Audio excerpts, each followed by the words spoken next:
नमस्कार, आप देख रहे हैं विभाग मीडिया बीएन मीडिया में आपका स्वागत है। तो आज हमारे साथ जुड़े हुए हैं सीपीआई एमएल के निराला जी। आपका निराला जी पूरा नाम क्या है? जी, मेरा नाम विनोद कुमार निराला हुआ है। मैं सीपीआई एमएल और इनकलाबी नौजवान समाज का भोजपुर जिला का मेंबर हूँ। सबसे पहले आपका बीएन मीडिया में, सोशल मीडिया के बीएन मीडिया में आपका स्वागत है। बहुत बहुत धन्यवाद, आपका भी स्वागत है। तो हम जानना चाहेंगे कि अभी जो है पूरे देश में राजेंद्र पाल क्या बोलते हैं उनको, आम आदमी पार्टी के जो है वो सरकार में जो है उनकी बहुत ही भागीदारी है। तो अभी जो है चर्चित में है, उनका नाम जो है पूरे देश में अभी गूंज रहा है और इसको लेकर सिर्फ देश ही नहीं अंतर्राष्ट्रीय स्तर पर ख्याति प्राप्त होने जा रहा है। उसको लेकर आप क्या कहेंगे?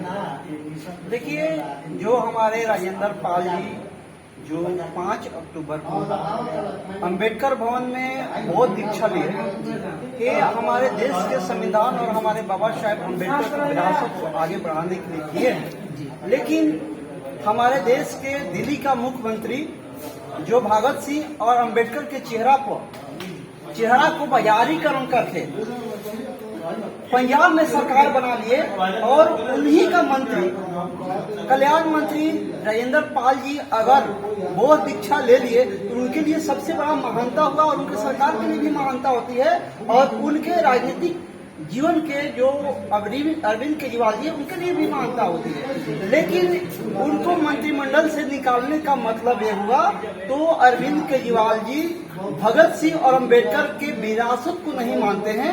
वो सिर्फ दलितों और बैकवर्डों को, दलितों और पिछड़ों और भगत सिंह के विचारों को और अंबेडकर के विचारों को बाजारीकरण करके आरएसएस और भाजपा की तरह कर रहे हैं। ये उनके मंत्रिमंडल से निकालने से पारदर्शी हो रही है। इसलिए मैं देश के तमाम राजनीतिक पार्टियों से अपील करता हूं, अभी तक जो भी दलित चिंतन की भी पार्टियां हैं, जो भी कम्युनिस्ट माइंड की पार्टियां हैं, जो भी सामाजिक स्तर की समाजवाद की लड़ाई लड़ने वाली पार्टियां हैं, एक भी व्यक्ति अभी खुलकर राजेंद्र पाल का पक्ष में बयान नहीं दे रहे हैं। मैं उन लोगों से बोलता हूं, तो अगर आप सच्ची सामाजिक व्यवस्था की लड़ाई को लड़ने वाले हैं, अगर आप समाजवाद की लड़ाई को लड़ने वाले हैं, अगर आप भगत सिंह के विरासत को पैदाइश से, अगर भगत सिंह के विरासत को आप लड़ने वाले हैं, अगर जगदेव प्रसाद के विरासत को लड़ने वाले हैं, अगर मास्टर जगदीश के विरासत को लड़ने वाले हैं, अगर आप रामनरेश राम के विरासत को लड़ने वाले हैं, तो आपको मजबूती के साथ खुलकर राजेंद्र पाल के पक्ष में खड़े होने की जरूरत है। अगर नहीं लड़ते हैं तो आप लोग भी राजेंद्र पाल के पक्ष में नहीं खड़े होते हैं तो आप लोग भी भाजपा आरएसएस की तरह भी दलितों और पिछड़ों को राजनीति कर रहे हैं। ये आपका झूठा राजनीति होगा।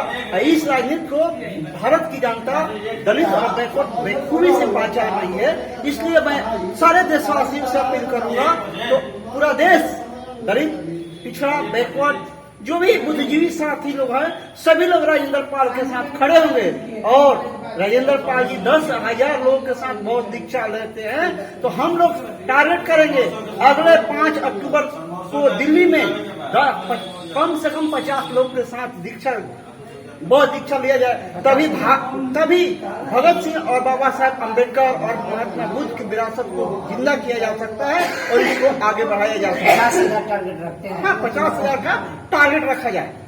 तो जैसा कि उन्होंने बताया कि राजेंद्र पाल जी जो है एक बहुत ही बौद्धिस्ट व्यक्ति है और उन्होंने जो है देश में एक अपना जो है अलग ही परचम लहरा दिया है। और आम आदमी पार्टी को लेकर जो है इनका निशाना जो है जा रहा है केजरीवाल पर। केजरीवाल की सरकार में वो अभी थे और उन्होंने जो है इस्तीफा दिया है या फिर निकाल दिया? उनको भाजपा ने नेशनल दबाव बनाया।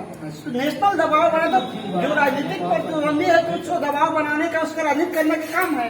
लेकिन अरविंद केजरीवाल जी भगत सिंह और अम्बेडकर के विरासत को मानने वाले हैं, तो उनको तो मंत्रिमंडल से नहीं निकलना चाहिए। क्योंकि राजेंद्र पाल उनके भगत सिंह और अम्बेडकर के विचार को मानने वाला, क्योंकि भगत सिंह ने भी बोला तो मानव के द्वारा शोषण नहीं हो, मार्क्स ने भी बोले मानव के द्वारा शोषण नहीं किया जाए, और महात्मा बुद्ध ने भी बोले मानव एक समान। तो जैसा कि आपसे सवाल रहेगा कि अरविंद केजरीवाल जी जो है अम्बेडकर को मानते हैं, भगत को भी मानते हैं, लेकिन जो है क्या वजह रहा उनको जो है वहाँ से अपने पार्टी से यही तो अब देश की जनता को समझ में नहीं आ रही है। तो भगत सिंह और अम्बेडकर के विचार को ढोल बजाने वाले अमरीकी केजरीवाल, जब उनका मंत्रिमंडल का राजेंद्र पाल जी बहुत दीक्षा लिए, उनको तकलीफ क्यों हो रही क्या है? वो ढोल बजा रहे हैं? क्या वो ढोल बजा रहे हैं सिर्फ अरविंद केजरीवाल जी, या फिर यूनियन स्तर पर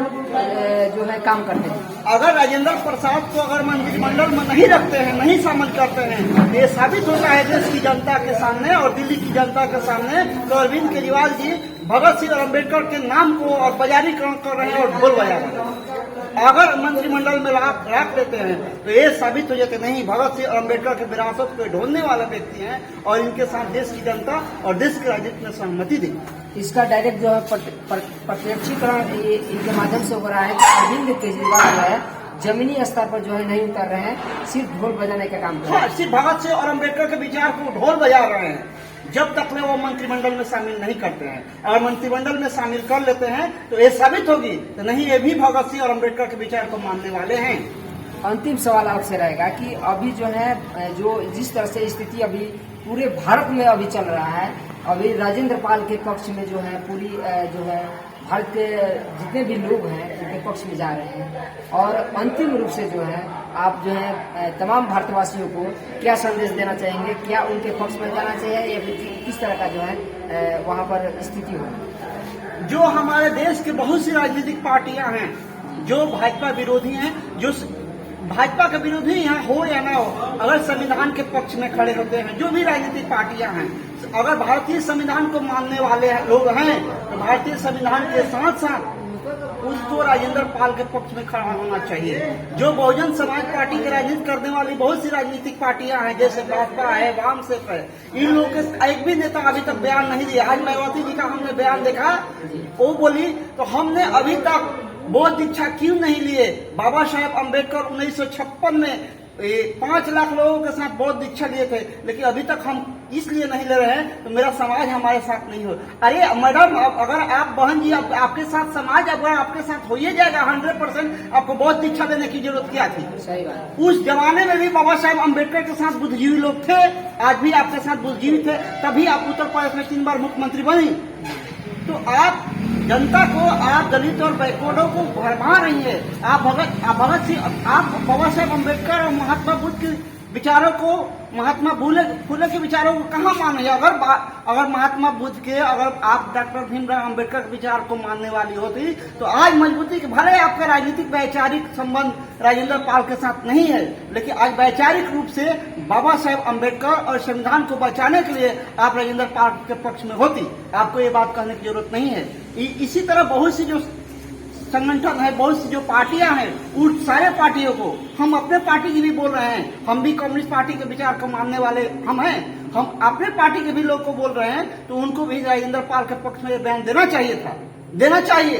अब देखिए क्या होता है, हम लोग को ये स्तर पर ये लगा तो नहीं, ये व्यक्ति जो है देश के प्रति, देश के संविधान के प्रति बड़े राजनीतिक हमारे पॉलिटिकल मतभेद हो सकती, होना चाहिए, लेकिन जहाँ देश की बात हो, जहाँ संविधान की बात हो, वहाँ पर एकमत और सहमत होनी चाहिए। यहाँ सारे पार्टियों को एक साथ होना चाहिए, राजेंद्र पक्ष के पक्ष में होनी चाहिए, राजेंद्र पाल। हाँ, राजेंद्र पाल के पक्ष में होनी चाहिए। तो जैसा कि इनके माध्यम से, निराला जी के माध्यम से, इनके वक्तव्यों के माध्यम से जो है आपने देखा, सुना कि जो है किस तरह का ये बयान दे रहे हैं कि राजेंद्र पाल के पक्ष में पूरे भारतवासियों को होना चाहिए, क्योंकि राजेंद्र पाल पूरी तरह से बौद्धिस्ट है और बौद्धिक विचारधारा ही संविधान का जो धारा है, संविधान को रचने वाला बौद्धिक विचारधारा ही है। अगर आप पुराने इतिहास को भी दिखाइएगा, क्योंकि भारत एक ऐसा देश है जो सबसे पहले, दुनिया का सबसे पहला संविधान का ज्ञाता था।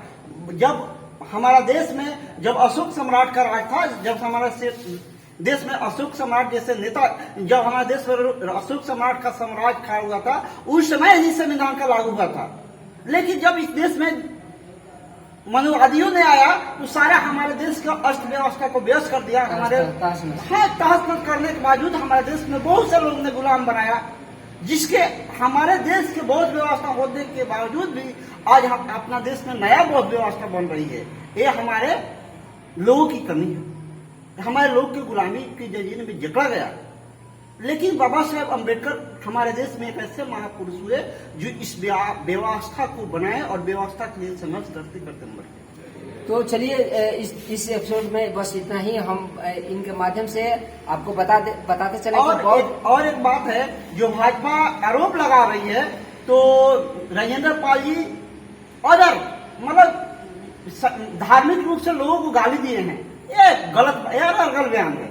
क्योंकि हमारी आजादी है, आपकी आजादी है, हम आपको माने या ना माने। क्योंकि वो लोग खुद कहते हैं मुस्लिम दोषी है, तो ये आपको कौन सा आजादी दी आपको?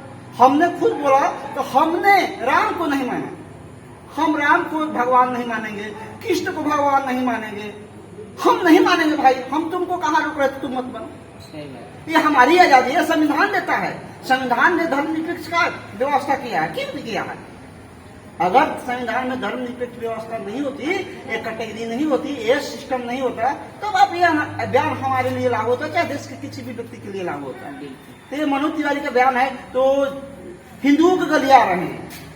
हिंदू को गलिया कोई नहीं रहा है। आप हिंदू खुद गाली अपने आपस में दे रहे हैं। आप खुद दलितों को हिंदू मानने के लिए तैयार नहीं है। आप वोट लेने के लिए दलितों को हिंदू कहते हो, आप पिछड़ों को हिंदू कहते हो दलित लेने के लिए, लेकिन जब ही एक साथ पाठ को बैठने की खाने की बात आई तो तुम कहते हो अछूत है। तुम एक साथ पाठ को बैठने की बात आई तुम कहते हो पिछड़ा हो। तुम एक साथ बैठने की बात है तुम कहते हो कोयरी हो। तुम एक साथ बैठने को कहते हो कुर्मी हो। तुम एक साथ बैठने की बात आती है तो कहते हो लोहार हो। तो जैसा कि आपने बताया कि मनोज तिवारी का जो है उटपटांग बयान जो है अभी जो चर्चा में अभी चल रहा है। हाँ, तो ये मनोज तिवारी जी का ये अनर्गल बयान है।